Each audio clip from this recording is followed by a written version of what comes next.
Hello दोस्तों, स्वागत है आप सभी का एग्जाम बी में। तो गाइज यहाँ पे ना आपको पता है सीपीयू एसआई की सीरीज चल रही है 2024 के लिए, जहां पर मैं 2023 के सारे जो शिफ्ट हुए थे उसमें जीके के क्वेश्चन को मैं डिस्कस कर रहा हूँ। तो आज हमारा ये वीडियो छठा है, यानी कि हमारा ये सिक्स्थ पार्ट है, जो कि हमारा 4 अक्टूबर का शिफ्ट 3 का पेपर है।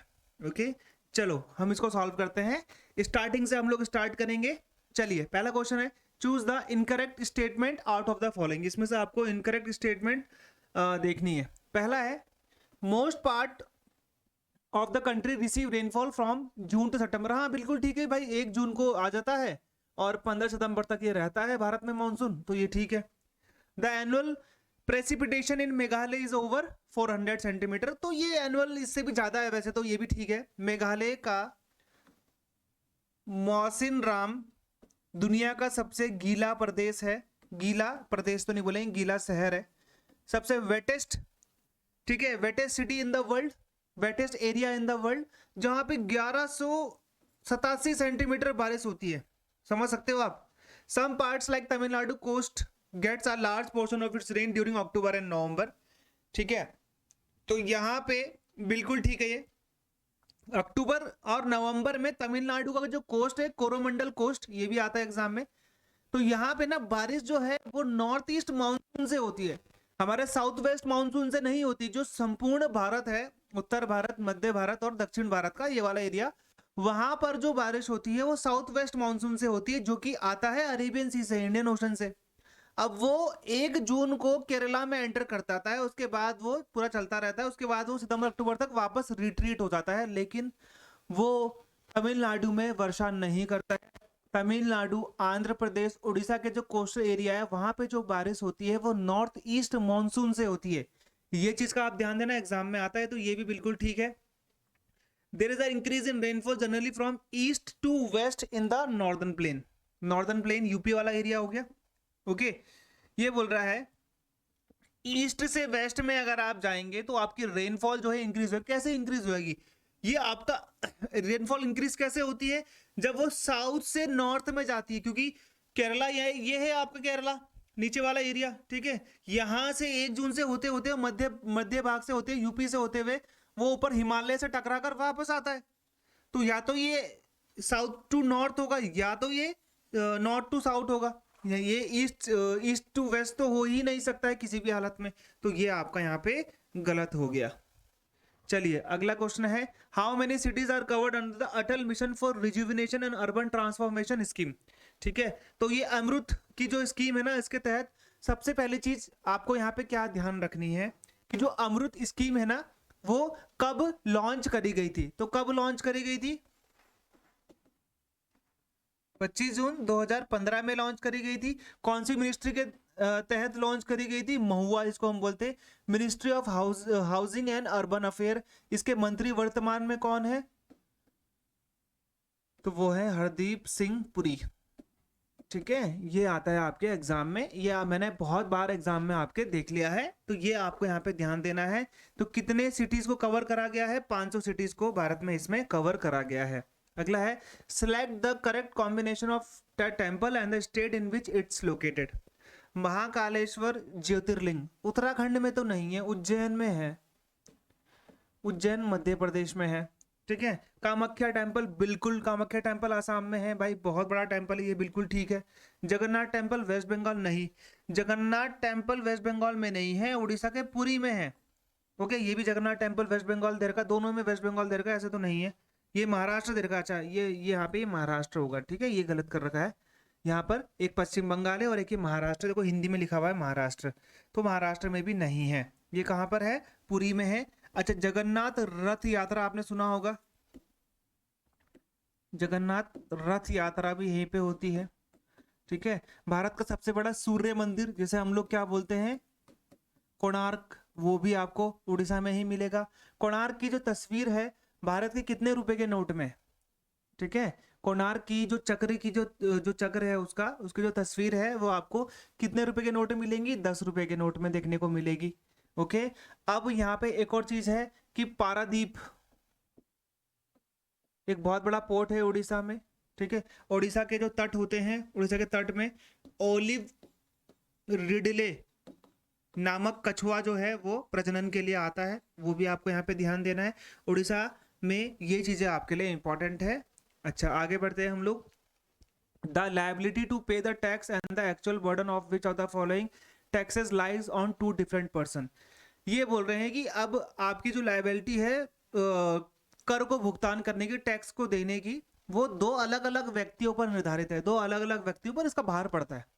तो ये टाइप के टैक्स क्या होते हैं, जैसे कि आपने देखा होगा डायरेक्ट टैक्सेस और इनडायरेक्ट टैक्सेस। ठीक है, डायरेक्ट टैक्सेस में जैसे कि आपका income tax, corporation tax, wealth tax, okay, ये हो गया आपका। अब इसमें क्या होता है, डायरेक्टली आप गवर्नमेंट को पे कर देते हो, बीच में कोई मीडिएटर नहीं है। अब यहां पर आता है आपका इनडायरेक्ट टैक्स। इनडायरेक्ट टैक्स का सबसे अच्छा है वैट, जो कि भारत में खत्म हो चुका है। जीएसटी, जीएसटी में क्या होता है, आपने पे करा किसको, दुकानदार को, दुकानदार ने पे किया होलसेलर को, होलसेलर ने पे किया मैन्युफैक्चरर को, मैन्युफैक्चरर ने पे किया गवर्नमेंट को। तो यहाँ पे आप देख रहे हो कितना चक्र चल रहा है। तो इन सब चीजों से ये भार अलग अलग व्यक्तियों पर पड़ता है। ओके, यहाँ पर भी पे हुआ, यहाँ पर भी पे हुआ, यहाँ पर भी पे हुआ, यहाँ पर भी पे हुआ। समझ में आ गया? तो ये कौन सा हो जाएगा आपका, जीएसटी हो जाएगा। जीएसटी भारत में कब लागू हुई थी, 1 जुलाई 2017 में लागू हुई थी। सबसे पहले कौन से राज्य में लागू हुई है, ध्यान देना, असम में लागू हुई है। आर्टिकल कौन सा है इसका, 279A इसका आर्टिकल है। जीएसटी की एक काउंसिल होती है, उस काउंसिल का हेड कौन होता है जीएसटी काउंसिल का, तो ये होता है फाइनेंस मिनिस्टर। ये भी आप लोग यहाँ पे ध्यान देंगे।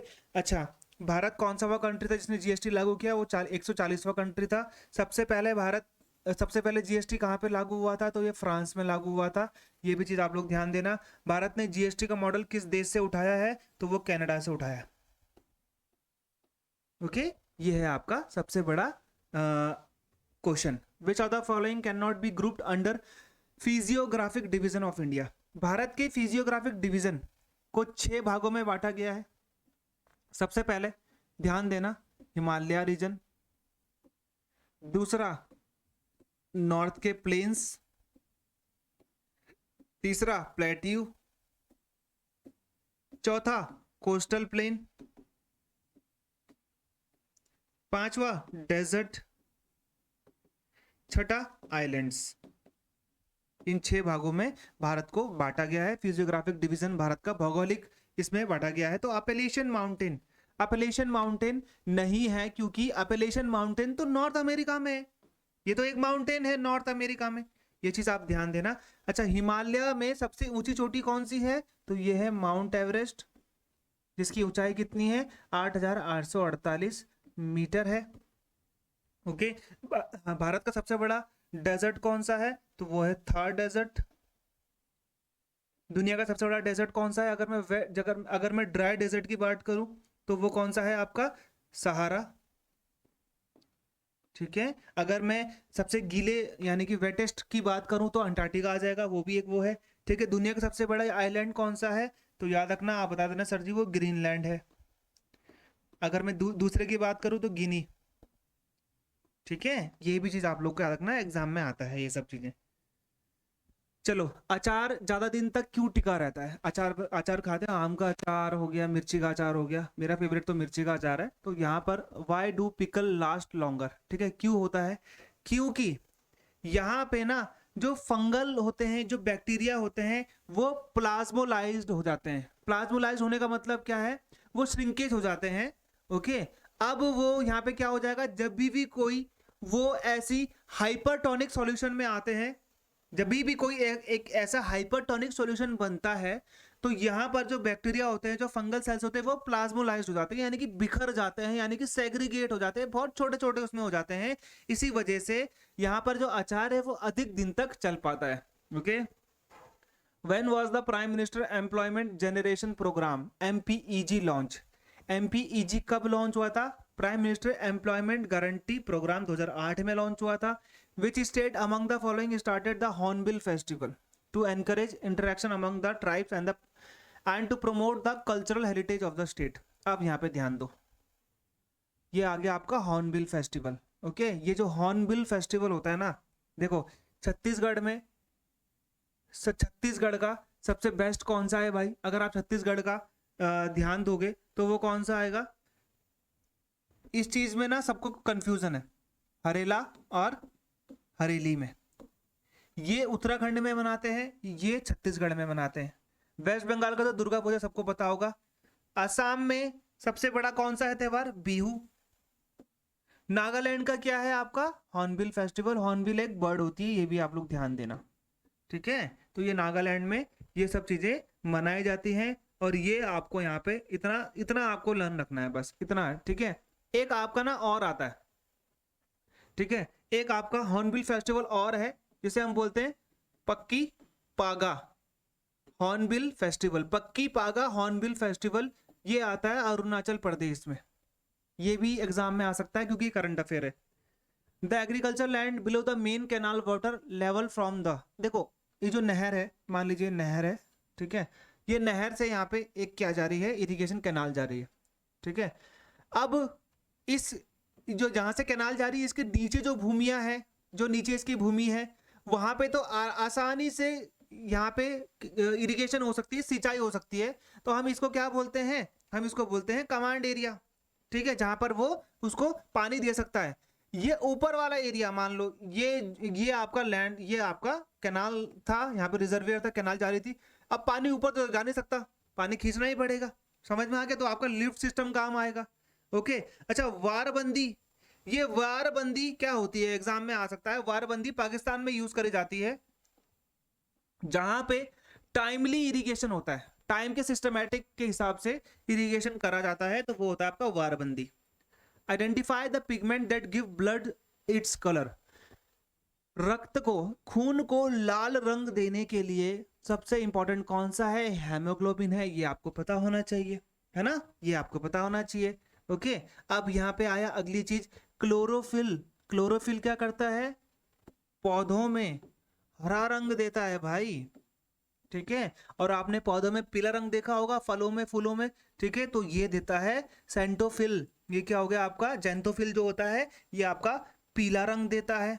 ओके, फेरिटीन का इतना इंपॉर्टेंट है नहीं, तो ये भी चीज आप लोग ध्यान देना, ये एग्जाम में आता है। क्लोरोफिल वैसे खाना बनाने के काम आता है, पौधों के प्रकाश को संश्लेषित कर सकता है, फोटोसिंथेसिस करता है ये भी।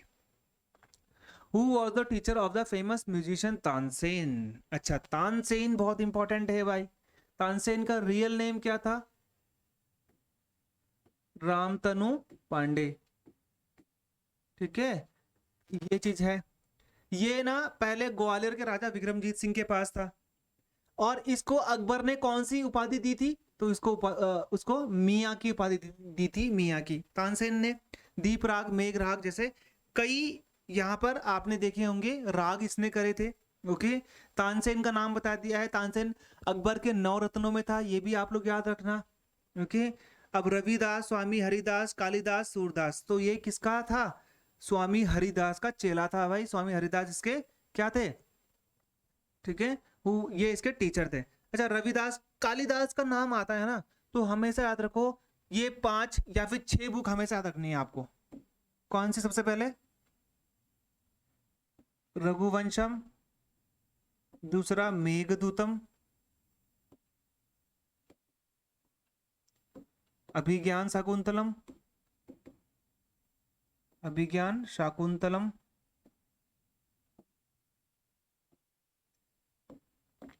मालविका अग्निमित्रम। इनकी दोनों की प्रेम कहानी है, मालविका अग्निमित्रम। फिर आता है कुमार संभवम। गुप्त राजा था एक कुमार संभव, कुमार संभवम। और एक मेरा ही नाम है, विक्रमोवर्ष। ये तो एक ड्रामा है। तो ये हो गया आपके 6 बुक जो कि आपको लर्न होनी चाहिए। सूरसागर, सूरदास ने कौन सी लिखी है? सूरसागर। और याद रखना ये कृष्ण के भक्त थे। ओके, ये चीजें आप लोगों को हमेशा लर्न रखनी है इतनी। Pandit Ram Narayan is a famous instrumentalist, is known as the playing which of the following instrument. तो एक होता है इंस्ट्रूमेंटलिस्ट जो कि यंत्रों को बजाता है, जैसे कि हारमोनियम, गिटार, जो भी हो गया। ओके, तो ये जो आपके पंडित राम नारायण हैं, ये सारंगी बजाते हैं भाई। अब ना ये वीणा, वीणा के 2 क्वेश्चन आते हैं आप लोगों के, मैंने आपको 2 बार पहले से बता रखा है। कौन सा मुगल राजा जो वीणा बजाने में बहुत ज्यादा निपुण था, बहुत अच्छा था, तो वो कौन सा है? औरंगजेब। ये औरंगजेब को हम लोग क्या बोलते हैं? इसने अपने आप को खुद को जिंदा पीर बोला था। इसका असली नाम क्या था? आलमगीर। कब मरा था? 1707 में मरा था। कब राजा बना था? 1658 में राजा बना था, दारा शिकोह को मार के। ओके। अच्छा, एक वीणा को बजाते हुए किस गुप्त राजा की उसके सिक्के में चित्र है? तो आप क्या बोलेंगे जी? ये समुद्रगुप्त है। अच्छा, ये समुद्रगुप्त को हम लोग क्या बोलते हैं? Napoleon of India. ओके, ये चीज आप लोग को यहाँ पे ध्यान देनी है। अगला है, which scientist synthesised an organic compound urea from an inorganic compound ammonium cyanate. ठीक है, अब यहाँ पर आपको ना ये चीज समझनी है कि इनऑर्गेनिक कंपाउंड क्या होते हैं? जहां पर कार्बन हाइड्रोजन के बॉन्ड बहुत कम होते हैं, lack of carbon hydrogen bond. ठीक है, जहां पर लैक करते हैं, क्या लैक बहुत कम होते हैं? Carbon hydrogen bond. तो यहाँ पे क्या होता है? ये इसका ऑर्गेनिक कंपाउंड होते हैं। तो वो कौन सा है भाई? ये है F volar. Which of the following is an autobiography of the international tennis player Andre Agassi? Andre Agassi की कौन सी है भाई? तो ये ओपन एन ऑटोबायोग्राफी। फिर आती है यहाँ पे too many reasons to live. Too many reasons to live किसकी है भाई? रॉब बुरो, रग्बी प्लेयर था भाई, रग्बी प्लेयर था रॉब बुरो। ठीक है, रग्बी प्लेयर थे भाई। तो ये रॉब बुरो की है, ये एग्जाम में आती है बहुत बार, मैंने ये देखी है। सेंचुरी इज नॉट इनफ पढ़ लेना, the test of my life पढ़ लेना। ठीक है, एस अगेंस्ट ऑड्स पढ़ लेना, ये भी एग्जाम में मैंने बहुत बार देखा हुआ है। ठीक है, हो गए यहाँ पे।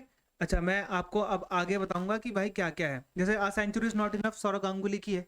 ठीक है, the test of my life किसकी होगी? ये होगी यहाँ पे आपकी, the test of my life किसकी हो गई? ठीक है, the test of my life जब वो कैंसर से लड़ रहे थे, Yuvraj Singh.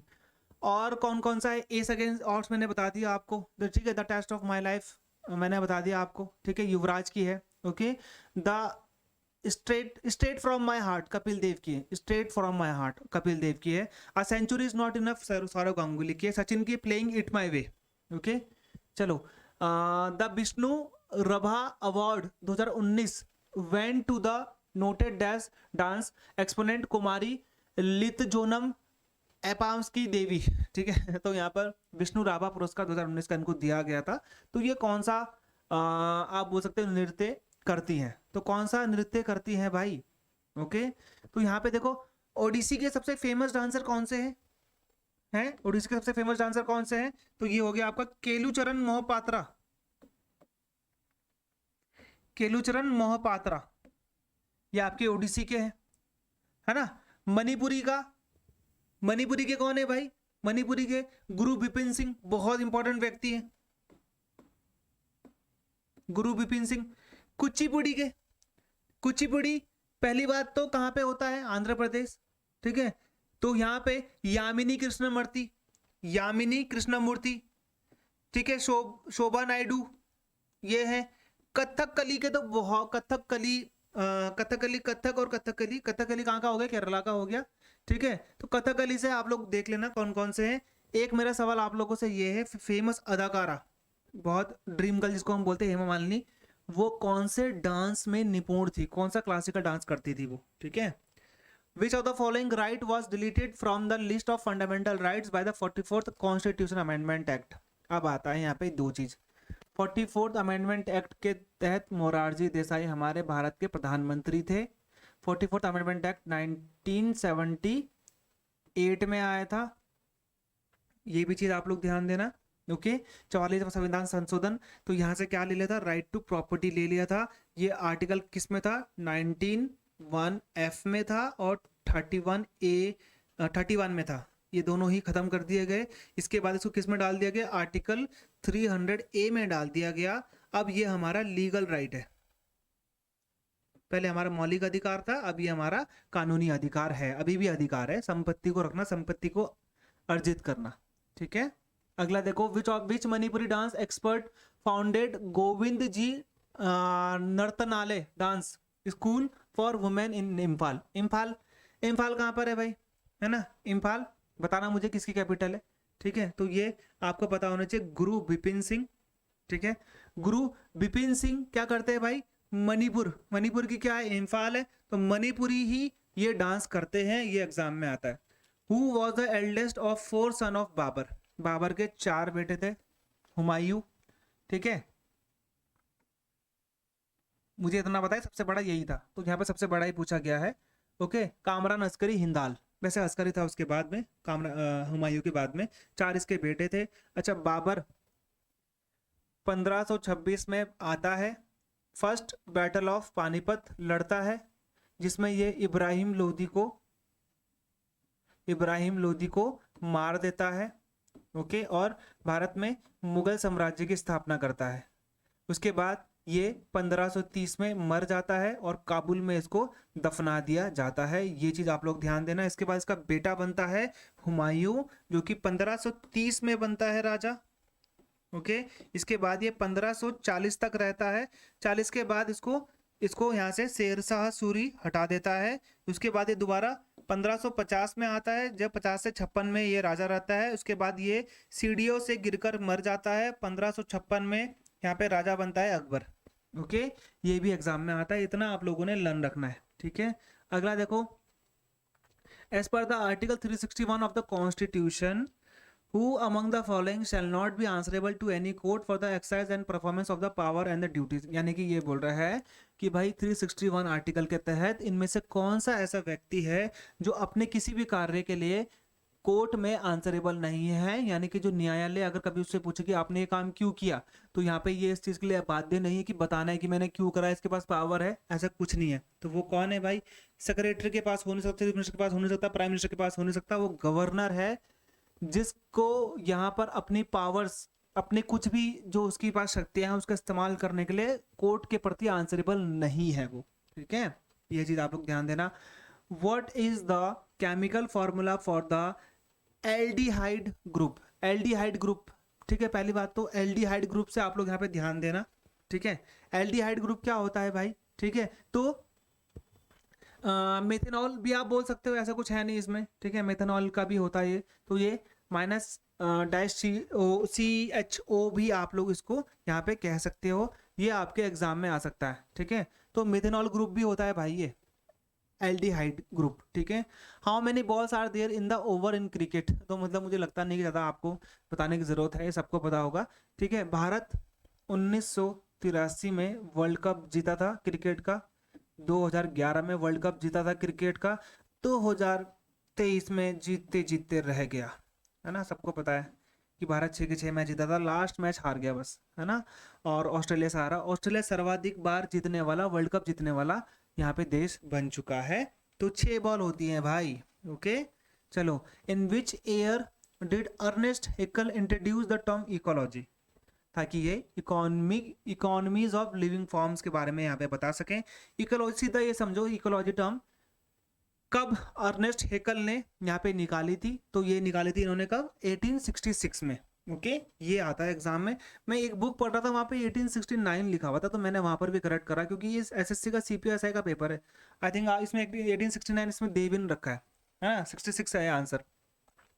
Which schedule of the Constitution of India contain provision for disqualification of legislator on the ground of defection, यहाँ पे ये बोल रहा है कि कौन सा संविधान का कौन सा जो अनुसूची है वो यहाँ पर ये पावर देता है निकालने वाले को, ठीक है, कि अगर वो दल बदल कर लेते हैं जीतने के बाद, तो उनको उनके पद से हटा दिया जाएगा। जैसे कि मान लो मैं एक MLA हूँ, मैं कांग्रेस के टिकट से लड़ा था और मैं टिकट से जीतने के बाद मैं अब भाजपा में चला गया, तो यदि अगर मैं ऐसा करता हूँ आज की डेट में, तो मुझे पहले कांग्रेस का पद, यानी कि जो मुझे कांग्रेस के टिकट से पद मिला है वो छोड़ना पड़ेगा, मैं विधायक नहीं रहूंगा, समझ में आ रहा है। तो ये है आजकल का नियम जो कि होता है एंटी डिफेक्शन लॉ, और ये आता है आपका किसमें, शेड्यूल 10 में, ओके, ये आता है आपके शेड्यूल 10 में। शेड्यूल 9 क्या है भाई, तो ये है आपका लैंड रिफॉर्म्स, भू संबंधी कानून। शेड्यूल 11 क्या है, तो ये पंचायत है। शेड्यूल 8 क्या है, तो ये है आपका ऑफिशियल लैंग्वेज, भारत में 22 आधिकारिक भाषाएं हैं। अगला है when was the first world weightlifting championship organised by the world weightlifting federation in London UK, तो पहली बार world weightlifting championship organise करी गई थी WWF के द्वारा। तो ये कहाँ पे की गई थी? लंदन में, यूके में। तो ये मार्च 1891 में की गई थी। लंदन किस नदी के किनारे है? एग्जाम में आता है, तो ये थेम्स के किनारे है। ठीक है, तो यहाँ पर एक और आती है, इराक की राजधानी बगदाद किसके किनारे है? भारत की राजधानी दिल्ली किस नदी के किनारे है? ओके, पेरिस किस नदी के किनारे है? ये भी आता है एग्जाम में। तो बगदाद है टिग्रिस नदी के किनारे, दिल्ली है यमुना नदी के किनारे, पेरिस है सीन नदी के किनारे। ओके, ये तीन आपको याद रखना है। और मैंने आपको लंदन बता दिया जो कि है थेम्स नदी के किनारे। Which of the following year was declared as the International Year of Microcredit by the UN? Micro credit क्या होता है? सूक्ष्म सूक्ष्म आप बोल सकते हो, छोटे छोटे लोन्स देना, 10,000 5,000 माइक्रो लोन्स। ठीक है, तो यहाँ पर जो माइक्रो क्रेडिट्स है, छोटे छोटे लोन्स हैं, ओके, ये सबसे पहली बार याद रखना। एक नाम लिख रहा हूँ यहाँ पे, मोहम्मद यूनुस का, बांग्लादेश के इकोनॉमिस्ट हैं, बांग्लादेश के इकोनॉमिस्ट हैं। 2006 में इनको यहाँ पर पीस में नोबेल प्राइज दिया गया था। इनको हम बोलते हैं father of micro credit, micro financing भी बोल सकते हैं, father of micro financing. Okay, इन्हीं को बोलते हैं। तो यहाँ पे कब करा गया था? 2005 में किया गया था। 2006 में इनको नोबेल प्राइज मिल गया था। चापचार कूट, ये चापचार कूट जैसे ना, कूट जैसे बहुत सारे फेस्टिवल मिलेंगे आपको, सारे नॉर्थ ईस्ट में होते हैं। कूट वाद festival is predominantly celebrated in, तो ये चापचार कूट तो सभी को पता होगा, आई थिंक इसमें कोई प्रॉब्लम नहीं आनी चाहिए, है ना। तो ये मिजोरम है। अच्छा, नागालैंड में कौन सा होता है? अभी बताया था आपको, हॉर्नबिल, है ना। और मणिपुर में कौन सा है? याओशांग है। मणिपुर में कौन सा है? याओशांग होता है। ये एग्जाम में आ सकता है। ठीक है, नागालैंड का तो हॉर्नबिल अभी बताया था मैंने आप लोगों को। The age of earth is currently thought to be, तो यहाँ पर वर्तमान में पृथ्वी की आयु क्या मानी जाती है? देखो, पहली बात तो हम पृथ्वी की आयु कैसे निकालते हैं, है ना। हम पृथ्वी की आयु कैसे निकालेंगे भाई? तो ये होता है आपका radio active dating, radio active dating से निकालेंगे पहली बात तो। अगर आपको किसी भी चीज का एग्जैक्ट टाइमिंग निकालना है तो आप क्या करेंगे? एटॉमिक क्लॉक का यूज करेंगे। यदि आपने फॉसिल्स का डेट निकालने की कितना पुराना है तो आप क्या बोलेंगे? आप करेंगे कार्बन डेटिंग। समझ में आ गया? तो ये होता है आपका राइट आंसर। 4.5 बिलियन ईयर्स पुराना हमारा अर्थ है। ओके, बिग बैंग थ्योरी से आप पढ़ोगे तो आपको समझ में आ जाएगा। When did the first 5 year plan ended? First second third तीनों पढ़ा देता हूं। First 5 year plan, second 5 year plan, third 5 year plan. First 5 year plan का टाइमिंग कितना था? 1951 से 1956। अब 56 वाला कौन सा है? सारे 56 वाले हैं भाई। तो ये हुआ था 1 अप्रैल से स्टार्ट, और तो कब खत्म होगा? 31 मार्च में खत्म होगा। तो मार्च वाला कितना है भाई? तो मार्च वाला यही है। ओके, फिर ये 1956 से 1961 तक चला था, 1961 से 1966 तक चला था। फिर आते हैं आपके प्लान हॉलीडेज, ये 1966 से 69 के बीच में चला था। फिर आता है आपका फोर्थ 5 ईयर प्लान, 1969 से 1974 तक चला था। फिर आता है आपका फिफ्थ 5 ईयर प्लान, 1974 से 1978, जल्दी खत्म कर दिया गया था इसको। फिर आते हैं भाई आपके रोलिंग प्लान, ठीक है, मोरारजी देसाई ने इसको बंद कर दिया था। 1978 से 1980 के बीच में चला था भाई। ओके, ये चीज आप लोग ध्यान दो। अच्छा, फर्स्ट सेकंड थर्ड ना एक मॉडल में बने थे, ये भी आप लोग ध्यान देना। आपने कैसे याद करना है? एच, पी और जी। एच से आपका आ गया हेराल्ड डोमर मॉडल, पी से पीसी महलनोबिस मॉडल, जी से गैडगिल मॉडल। ओके, ये तीन भी एग्जाम में आते हैं, तो एग्जाम में आप लोग कर लेना है इस चीज का। Which article of the constitution clarify that policies like reservation is not a violation of right to equality? Right to equality आपको सबसे पहली बात किसमें मिलेगी? आर्टिकल 14 टू 18 के बीच में आपको इक्वालिटी मिलेगी। तो यहाँ पर 14 से 18 के बीच में कौन सा है भाई? ये काट दो, ठीक है, ये कट गया आपका। अच्छा, ये 15 वाला तो आपका किस में है? पहली बात तो ये आपका डिस्क्रिमिनेशन में आता है कि आप किसी भी व्यक्ति को आप धर्म उसके किसी चीज़ के भी आधार पर आप उसे भेदभाव नहीं करेंगे उसके जाति के आधार पर। आर्टिकल 14 क्या कहता है? आर्टिकल 14 कहता है राइट टू इक्वालिटी, आप सभी को समानता के आधार पर देखेंगे। 16 वाला जो है ये आपका उत्तर है कि भाई जो आपका रिजर्वेशन है वो वायलेशन नहीं है इक्वालिटी का।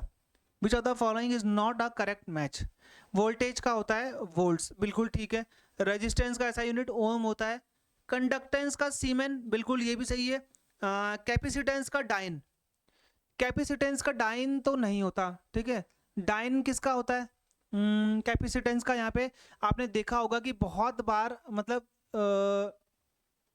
ठीक है। तो ये वाला जो है आपका रेजिस्टेंस और वोल्टेज तो आपके लिए बिल्कुल ठीक है, ठीक है, ये एग्जाम में आता है भाई। तो जब आप ये देखेंगे कैपेसिटेंस का, तो कैपेसिटेंस का आपको क्या मिल जाएगा यहाँ पे? आई थिंक इसका फराड होता है, फराद है ना, फराड होता है। और यहाँ पे डाइन किसका होता है? ठीक है, तो सीजीएस, आई थिंक इसके सीजीएस करके है कुछ, है ना, सीजीएस। तो सीजीएस करके, सीजीएस इसकी एक वो होती है, तो वो आप लोगों ने यहाँ पे ध्यान देना है कि यहाँ पे आपको सीजीएस वाला जो है वो मिल जाएगा देखने को। ओके, तो बस आपको इतना ही लर्न रखना है इसमें। Who first observed ribosome in the mid 1950 and described them as a small particle in the cytoplasm that were preferentially attached to the endoplasmic reticulum membranes? ठीक है, तो ये आपका कौन सा हो जाता है भाई? तो ये एंडोप्लाज्मिक रेटिकुलम के हिसाब से कौन सा हो जाएगा? ये डायरेक्टली आपसे यहाँ पे पूछा जा रहा है ना। तो ये आप क्या करेंगे सीधा, तो ये आपका सीधा आंसर होगा यहाँ पे, ठीक है, George E Pellet. Who among the following was the successor of Mohammad bin Tughlaq? अब दिल्ली सल्तनत के बारे में थोड़ा बहुत देख लो यहाँ पे। दिल्ली सल्तनत की स्थापना 1206 में करता है कौन? कुतुबुद्दीन ऐबक करता है। अच्छा, 1206 से 1290 तक राज करती है स्लेव डायनेस्टी। 1290 से 1320 तक राज करती है खिलजी डायनेस्टी। 1320 से 1414 तक राज करती है तुगलक डायनेस्टी। अभी जो तुगलक डायनेस्टी थी इसमें ना 3 राजा सबसे इंपॉर्टेंट है, बाकी तो राजा फिर इसमें आते रहे, ठीक है। सबसे पहले गयासुद्दीन तुगलक, फिर मोहम्मद बिन तुगलक, फिर यहाँ पे आता है फिरोज शाह तुगलक। इसी ने आखिरी मंजिल जोड़ी थी किसमें? जो आपका कुतुब मीनार है। ओके, तो यहाँ पे फिरोज शाह तुगलक हो गया मोहम्मद बिन तुगलक के बाद। ओके, ये तो ज़्यादा राज नहीं करता, 1320 से 1326 तक 25 तक रहता है समथिंग, ये 5 साल समथिंग रहता है। उसके बाद ये मोहम्मद बिन तुगलक आता है। फिरोज शाह तुगलक ने नहरों का जाल बिछाया था भाई, ठीक है। सबसे ज़्यादा अगर आप बोलेंगे हरम में औरतें इसी के पास थी सबसे। और इसने क्या करा था? कृषकों के लिए एक नया डिपार्टमेंट बनाया था, ठीक है, कृषकों के लिए एक नया डिपार्टमेंट बनाया था। मोहम्मद बिन तुगलक ने क्या निकाली थी? प्लास्टिक करेंसी, ठीक है, टोकन करेंसी जिसको हम लोग बोलते हैं, वो भी इसने निकाली थी। अगला है according to the 2011 census any person age, इससे अबव अगर वो लिख सकता है और बोल सकता है अपनी किसी भी भाषा में, तो उसको हम लिटरेट घोषित करेंगे, यानी कि उसको हम पढ़ा लिखा मानेंगे, साक्षर मानेंगे। वो किसी भी भाषा में अपनी भाषा को अगर बोल सकता है और लिख सकता है इस एज के ऊपर का, तो वो कौन सा एज का बच्चा है? 7 साल से ऊपर का व्यक्ति अगर यहाँ पे बोल सकता है, पढ़ सकता है अपनी किसी भी भाषा को, तो वो साक्षर है। भारत में सबसे ज़्यादा साक्षर राज्य कौन सा है? तो वो केरला है। ये भी आप लोग ध्यान देना। सबसे पहला डिजिटल स्कूल, सबसे पहला एआई स्कूल, सबसे पहला डिजिटलाइजेशन बैंक में, वो सब केरला में हुआ था। सारे डिजिटल अच्छी चीजें केरला में होती है। Okay, Kuchipudi originated in which of the following state? Kuchipudi Kerala में कौन सा होता है? कथकली और मोहिनी अट्टम, ठीक है। तमिलनाडु में भरतनाट्यम, भरतनाट्यम में आंखों का इस्तेमाल होता है। मोहिनी अट्टम में महिलाओं के अलग अलग रूपों की बात होती है। गुजरात में याद रखना गरबा और दांडिया। अच्छा, ये जो गरबा है ना, इसको यूनेस्को ने 2023 में अपनी टेंजिबल लिस्ट में इनटेंजिबल हेरिटेज में ऐड करा था। आंध्र प्रदेश का क्या है? कुचिपुड़ी, ठीक है। ये एग्जाम में आता है, इतना लर्न रखना पड़ेगा आप लोगों को, ठीक है। चलो अगला है पद्म भूषण अवॉर्डी कौमुदिनी लखिया is renowned for which of the following dance form. तो ये जो पद्मिनी भूषण है तो ये किसके लिए है? कथक के लिए है। कथक के तो बहुत सारे लोग हैं जो कि फेमस है भाई, ठीक है। कथक में तो आपको बहुत सारी चीजें देखने को मिल जाएंगी क्योंकि यहाँ पे कथक ना काफी फेमस है भारत में, ठीक है।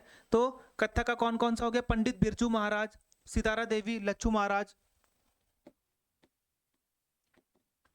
ये इनके घराने होते हैं, ठीक है। जयपुर घराना हो गया, लखनऊ घराना हो गया, लच्छू महाराज हो गया, ठीक है।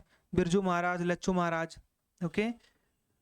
अगला देखो यहाँ पे, the black soil of the Deccan plateau lakhs which of the following mineral. तो जो ब्लैक सॉइल है, पहले बात तो आप लोग ये याद रखो, ब्लैक सॉइल, भाई ब्लैक सॉइल को हम लोग रेगूर कहते हैं। कॉटन के लिए सबसे इंपॉर्टेंट होती है, ये सबको पता है, ठीक है। ब्लैक सॉइल में सबसे ज्यादा क्या होगा भाई, ठीक है। तो भाई अच्छा, अगर मैं आपसे पूछूं लाइम और पोटाश में, ठीक है, लाइम और पोटाश में सबसे ज्यादा अगर मैं यहाँ पे बात करूं, ठीक है, लाइम और पोटाश में, है ना, तो आप क्या कहेंगे अब? जस्ट वेट, ठीक है। लाइम में और पोटाश में सबसे ज्यादा अगर कोई बहुत ज्यादा रिच है तो वो कौन सा होता है? लाइम और पोटाश में तो ये होता है एलुवियल। लाइम तो होगा ही होगा क्योंकि पहाड़ों से कट के आता है तो वहां पे चूना होता है, ठीक है। एलुवियल हो गया, ओके। तो यहाँ पर ब्लैक सॉइल में सबसे कम फॉस्फोर होता है, सबसे ज्यादा आपको आयरन ही मिल जाएगा इसमें, क्योंकि इग्नियस रॉक से ही आपका ब्लैक सॉइल बनता है भाई, ओके। तो फॉस्फोरस आपको सबसे कम मिलेगा देखने के लिए, किसमें? आपको सबसे कम इसी में देखने को मिलेगा, ठीक है। पुअर इन फॉस्फोरस कौन सा होता है आपका? ये जो फॉस्फोरस होता है इसमें पूरा आपका अलुवियल सॉइल होता है, ओके। एलुवियल सॉइल में आपको फॉस्फोरस नहीं मिलेगा। विच article of the constitution of India prohibit force labour? Force level आपका 23 में और 24 में, है ना। 23 में ये आपका फोर्स लेवल, 24 में ह्यूमन ट्रैफिकिंग, ओके। ये चीज आप लोग ध्यान देना। 21 में क्या है? जीने का अधिकार, राइट टू लिव, ठीक है। 22 में अच्छा 22 और 23, 22 में है आपका ह्यूमन ट्रैफिकिंग, 20 में है आपका डबल जीओपार्डी भी होता है, ठीक है। कन्विक्शन अगेंस्ट डिटेंशन ये भी होता है इसका। दोषित के समक्ष अधिकार, जब तक आपको आपके ऊपर दोष सिद्ध नहीं हुआ है तब तक आपको दोषी नहीं बोला जाएगा। अच्छा, अगला है यहाँ पे कि भाई इंडो यूनानियों के बारे में बताएं। देखो, इंडो ग्रीक रूलर था एक मिनांडर, बहुत अच्छी बात है, ये बिल्कुल सही है। मिनांडर की पहचान प्रसिद्ध बौद्ध ग्रंथ मिलिंदोपन्नो में वर्णित राजा मिलिंडा से हुई है। हाँ बिल्कुल बढ़िया बात है कि मिलिंद की जो मिनांडर की पहचान है वो बौद्ध ग्रंथ है एक मिलिंदोपन्नो, इसमें इसका नाम मिलिंद बोला गया है, तो ये बिल्कुल ठीक है। Milindapanho contain philosophical question that Milind ask Amrapali. Amrapali से तो नहीं पूछा था इसने, इसी बुक के लेखक से पूछा था। Impress by answer king Milind except Buddhism. तो जब किंग मिलिंद ने इससे बहुत सारे क्वेश्चन पूछे थे, इसके क्वेश्चन पूछने से ये बहुत ज्यादा खुश हो गए थे, ठीक है। नागसेन था इसका नाम, आई थिंक, ठीक है, नागसेन होना चाहिए, ओके। तो ये नागसेन होना चाहिए इसका आंसर। तो ये वाला गलत है, बाकी 1 2 एंड 4 ठीक है। तो 1 2 एंड 4 तो नहीं है यहाँ पे, ठीक है। तो कौन सा है आंसर आपका? 1 2 एंड 4, ठीक है। हाँ, ये वाला आपका उत्तर आपका बिल्कुल सही हो गया भाई, ओके। तो ये आपका नागसेनी था। Which are the following are homogeneous mixture? Homogeneous mixture क्या होते हैं? जब आप दो ऐसे एलिमेंट को बराबर रूप से मिलाएं और एक एलिमेंट बना दे तो वो होता है आपका होमोजेनियस मिक्सचर। समझ में आया? होमोजेनियस मिक्सचर क्या होता है? जब आप दो ऐसे एलिमेंट को एक समान एक ही रेशियो में मिलाते हैं और एक नया एलिमेंट बनाते हैं, that is called homogeneous mixture. तो ये सॉल्यूशन, सॉल्ट, वाटर, ब्रास, ये सब किसमें है? आपका मिश्रण है। मैच द फॉलोइंग, इसका टाइमिंग तो मैं आप लोग को बता चुका हूं। सेकंड फाइवर्कल प्लान का ये था। फिफ्थ फाइवर्कल प्लान का मैंने आपको, अगर दो आपको पता है तो बाकी तो कर ही लोगे आप। ए का क्या हो गया? 2, तो ये एक ही आंसर है। बी का आपका 1 हो गया, ओके। सिंपली इसमें कुछ ऐसा तो लगा नहीं मेरे को, ठीक है। फिफ्थ फाइवर्कल प्लान इन्होंने 74 से 78 था, यहाँ पे गलत दे रखा है, ठीक है। 78 में खत्म हो गया था वो। विच article of the Indian constitution lays the condition that the president once elected shall not be a member of the either house of the parliament? either house of the parliament कौन से होते हैं? लोकसभा, राज्यसभा। लोकसभा का आर्टिकल 81 है, राज्यसभा का article 80 है, okay. ये चीज आप लोग ध्यान देना, एग्जाम में आता है। और पार्लियामेंट का आर्टिकल 79 है, ओके, पार्लियामेंट किन तीनों से मिलके बनती है? लोकसभा, राज्यसभा एंड प्रेसिडेंट से मिलके बनती है। तो यहाँ पे बोल रहे हैं कि अगर प्रेसिडेंट बन जाता है कोई व्यक्ति और वो इनमें से किसी एक का अगर वो मेंबर था तो उसे वो पद छोड़ना पड़ेगा। कौन सा? इनमें से सांसद का अगर वो पद है तो वो छोड़ना पड़ेगा। किस में कहते हैं? आर्टिकल 59 में कहते हैं। 79 80 बता दिया आपको, ठीक है। 62 में आई थिंक, हाँ 61 में तो ये था इम्पीचमेंट प्रेसिडेंट का, और 62 में क्या है कि यदि अगर उसका पद खाली हो जाए तो 6 महीने के अंदर अंदर में आपने वो पद भरना है। Which of the following book has been written by the Booker prize winner Kiran Desai? Kiran Desai के द्वारा लिखी गई पुस्तक का नाम क्या है? ठीक है, उनके द्वारा पुस्तक लिखी गई है जो उसका नाम क्या है, ये आप लोग यहाँ पे ध्यान देना। अच्छा, अभी 2023 में बुकर प्राइज मिला है किसी को? 2024 ही बोल सकते हो, अभी जनवरी की बात है, ठीक है, जनवरी फरवरी की बात है। तो यहाँ पे पॉल लिंच को मिला है। किसके लिए मिला है? इनकी बुक का नाम है प्रॉफिट सॉन्ग। ये भी याद रखना, एग्जाम में आ सकता है। Who among the following is not associated with प्रथम प्रार्थना सभा? बहुत बढ़िया बात है भाई, ठीक है। तो ये कौन से हैं भाई? ये है मोतीलाल नेहरू जी। मोतीलाल नेहरू जी किस चीज से संबंधित है? नेहरू रिपोर्ट से संबंधित है, ठीक है। स्वराज पार्टी से संबंधित हैं, ये एग्जाम में आता है भाई। मोतीलाल नेहरू जवाहरलाल नेहरू के पिता हैं। गोविंद रानडे, आत्माराम पांडुरंग, आरजी भंडारकर, ये सब ने प्रार्थना सभा खोली थी। Okay, identify the group of major jute producing state in India. Jute सबसे ज्यादा कहाँ उगता है भाई? वेस्ट बंगाल में उगता है, क्योंकि वहां पर जूट को चाहिए बाढ़ वाली मिट्टी। अब बाढ़ आती है जब भारत में मानसून सीजन में, गंगा गंगा में, तो वो जाकर वेस्ट बंगाल में, वहीं वाले बिहार में तो जमती है वो। पंजाब में उगेगा नहीं, राजस्थान में उगेगा नहीं, तो हमारा उत्तर क्या हो गया? यहाँ पे वेस्ट बंगाल हो गया। सीधा काट देना, राजस्थान में उगता नहीं है, पंजाब में कैसे उग जाएगा भाई? उत्तराखंड में तो जूट ही नहीं होता। ओके, हिमाचल में हो नहीं सकता, पहाड़ी इलाकों में। इसमें से मध्य प्रदेश हटा देना, मध्य प्रदेश में सूखा है, वहां तो जूट को तो पानी चाहिए होता है। तेलंगाना, तो आप वैसे करके सारा कर सकते थे। Which trend is found about the distance between the galaxies? देखो, हमारी गैलेक्सी कौन सी है? मिल्की वे गैलेक्सी, आकाश गंगा। हमारे सबसे पास में गैलेक्सी कौन सी है? जिसे हम हिंदी में बोलते हैं देवयानी, जिसे हम लोग बोलते हैं एंड्रोमीडा। हमारी गैलेक्सी का सबसे चमकीला सितारा कौन सा है? सन है। सन के बाद कौन सा है अगर आप देखोगे सबसे, तो प्रॉक्सिमा सेंचुरी। ओके, ये 3 स्टार का एक स्टार है। ओके, तो यहाँ पर ये बोल रहा है कि जो डिस्टेंस है हमारी गैलेक्सीज के बीच में, अभी तो हमारा बढ़ रहा है, बाद में घटेगा, फिर ये कंप्रेस हो जाएगा, फिर फट जाएगा, फिर एक नया ब्रह्मांड का निर्माण होगा। Okay, under the regulating act 1773 the king council created a supreme court in which of the following? बहुत सिंपल है यार, ये क्वेश्चन सबको बताओगा। रेगुलेटिंग एक्ट, रेगुलेटिंग एक्ट कौन लेके आए थे? अंग्रेज लेके आए थे। इसी एक्ट के तहत गवर्नर ऑफ बंगाल को गवर्नर जनरल ऑफ बंगाल बना दिया गया, और भारत के पहले गवर्नर जनरल कौन बने बंगाल के? ठीक है, तो वो कौन थे? वॉरेन हेस्टिंग्स थे, ठीक है। और यही वॉरेन हेस्टिंग भाई 1784 में इसका इम्पीचमेंट करा जाता है, यानी कि इसको इसके पद से हटा दिया जाता है। तो कलकत्ता में बना था। कहाँ पे बना था सुप्रीम कोर्ट? फोर्ट विलियम्स में। अच्छा, पहले चीफ जस्टिस कौन थे इस Calcutta high court supreme court के? तो एलिजा इम्प्ले। ये भी एग्जाम में आता है। द लैंड होल्डर सोसाइटीज किसके लिए थी? तो भाई लैंड लॉर्ड्स के लिए होगी ना लैंड होल्डर सोसाइटी। तो which of the following is a primary आरएलएमिन in which an amino functional group is substituted for one of the benzene hydrogen? ठीक है, तो ये कौन सा है? एनिलाइन, ठीक है। एनिलाइन यहाँ पे होता है। अमीनो बेंजीन भी इसको कहते हैं हम लोग, ये भी याद रखना आप लोग। विच of the following state host 2023 का मेंस हॉकी वर्ल्ड कप? पहली बात तो जीता किसने? जर्मनी ने हराया बेल्जियम को, तो ये वो है, ये आपका सेकंड रनर अप, ठीक है। तो भाई इस बार सबसे पहले उड़ीसा ने ही करा था, ये चीज आप लोग ध्यान देना। अगला और अंतिम क्वेश्चन है, एक जो फुटबॉल होता है, ओके, फुटबॉल है, a kick is awarded to the opposition player when a player has committed a foul. देखो, ये आपका ग्राउंड है फुटबॉल का, ये डी होता है, ये आपका वो है, ओके, ये आपका गोल पोस्ट है।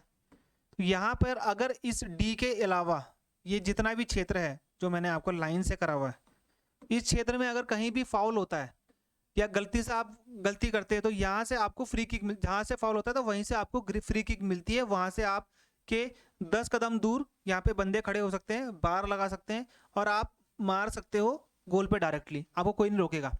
यदि ये वही वाला है, ठीक है, तो इसे हम बोलते हैं फ्री किक। यदि अगर इस डी के अंतर्गत अगर आपने फाउल करा यहाँ पे अंदर कहीं, ठीक है, अंदर कहीं आपने फाउल किया तो यहाँ से आपको मिलेगा penalty shoot out. Penalty shoot out में यहाँ से आप डायरेक्टली गोल पे मारेंगे और ये कीपर रोकेगा, मैक्सिमम इसमें गोल हो जाते हैं। ओके, ये हो गया यहाँ पे आपका। तो ये था आपका जो मैंने आप लोग को पढ़ाया 50 क्वेश्चन जो कि आपके सीपीओएसआई के लिए इंपॉर्टेंट है। सारे के सारे जीके मैं ऐसे पढ़ा दूंगा आप लोग को, 6 हो चुके हैं और 3 और बाकी हैं अब, ठीक है। मिलते हैं हमारे अगले वीडियो में, तब तक के लिए गुड बाय एंड जय हिंद।